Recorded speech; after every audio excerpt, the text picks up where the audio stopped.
ചെവി സംരക്ഷണ സംഘം അവതരിപ്പിക്കുന്നു നിങ്ങളുടെ കാതുകൾക്ക് വേണ്ട സൂപ്പർ ഹിറ്റ് ടിപ്സ്. ചെവിയെ ഡസ്റ്റ്ബിൻ ആക്കല്ലേ ബ്രോ. കാതിൽ കീ, പെൻ, മാച്ച് സ്റ്റിക്ക് ഇട്ടാൽ ഇയർ വാക്സ് അല്ല, ലൈഫ് തന്നെയാണ് ബ്ലോക്ക് ആകുന്നത്. ഇതൊന്നും കാതിലിടാനുള്ള USB ഡിവൈസസ് അല്ല.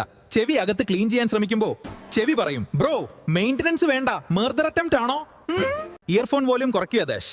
Full volume plus sad songs combo കുറച്ചാ നല്ലത്. ഇല്ലെങ്കിൽ 40 വയസ്സിൽ എന്താ എന്താ എന്താ എന്നൊക്കെ റിപ്പീറ്റ് മോഡ് ഓൺ ആകും. കാതിൽ വെള്ളം കെട്ടി നിർത്തരുത്. കുളിച്ചിട്ട് വെള്ളം ഉള്ളിൽ തന്നെ ഇരുന്നാൽ ബാക്ടീരിയ പാർട്ടി നടത്തും. ചെവി അകത്ത് DJ വാട്ടർ മിക്സ് നൈറ്റ് തുടങ്ങാം. Too much cotton bud 6 no. Cotton bud ഉപയോഗിച്ച് വാക്സ് പുറത്തെടുക്കാനാണ് കരുതുന്നത്. പക്ഷേ പലപ്പോഴും അത് അകത്തേക്ക് പുഷ് ചെയ്യുന്നു. അപ്പൊ ഇയർ വാക്സ് താങ്ക്സ് മച്ചാ, ഇനി ഞാൻ പെർമനന്റ് റെസിഡന്റ്. ലൗഡ് സ്പീക്കറിനടുത്ത് ഹെറോയിസം വേണ്ട. പൂരം, കോൺസേർട്ട്, DJ നൈറ്റ് എല്ലാം ഓക്കെ. പക്ഷേ സ്പീക്കറിന് ചേർന്ന് നിന്നാൽ ചെവി പറയും, ബേസ് അല്ല ബ്രോ, എന്റെ ഫ്യൂച്ചർ ആണ് ഷെയ്ക്ക് ആവുന്നത്. ഇരുവശവും കേൾക്കാൻ പഠിക്കൂ. ഭാര്യ അമ്മ പറയുന്നത് സെലക്ടീവ് ഹിയറിംഗ് മോഡ് ഇട്ട് ഇഗ്നോർ ചെയ്താൽ ചെവിക്ക് പ്രശ്നമൊന്നുമില്ല, പക്ഷേ നിങ്ങളുടെ ജീവിതത്തിനാകും.